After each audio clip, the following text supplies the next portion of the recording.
first responders are first, they have a front row seat, as a friend of mine once said, a front row seat to the worst day of anyone else's life. And it's true. Imagine having a career where you spend an entire life being at the front seat of everybody's worst day. For the majority of my career, PTSD, mental health, substance use were not topics that cops typically talked about. So we sometimes don't recognize the sacrifice that first responders give, their physical bodies, their minds, sometimes their soul, in the pursuit of keeping us all safe. Unfortunately, I've seen some colleagues go through traumatic events, turn to substance use, and derail their careers and personal lives. There's no real avenue for them to seek assistance. No one would ever choose that on their own.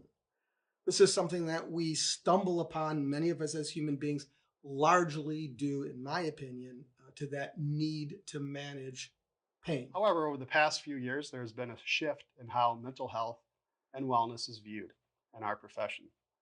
Instead of putting a negative light on the topic, we are now putting a positive emphasis on first responders' mental health. First responders are superhuman, but they are also human. And as human, we fall victim to all the same kinds of ailments, of which substance use and abuse is among The them. stressors typically do not exist in isolation, but rather stack and interact in a manner that often amplifies challenges while making pathways to solutions more elusive.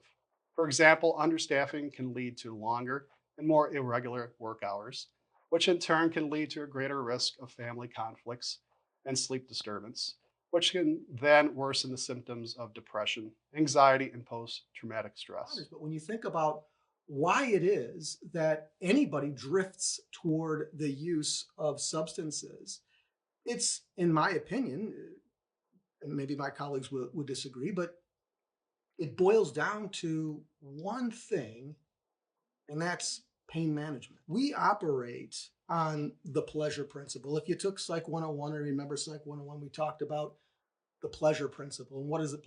Basically, the pleasure principle boils down to, as human beings, we do our best to avoid that which is painful while drifting toward things that are pleasurable. According to an August 2016 study from the Journal of Occupational Health Psychology, it reveals that approximately 20% of firefighters and paramedics meet the criteria for post-traumatic stress at some point during their careers, compared to a 6.8% risk lifetime for the general population. The What Cops Want in 2024 survey from Police One indicate that the work of policing exacts a heavy toll on our health and wellness of those who serve and protect our communities.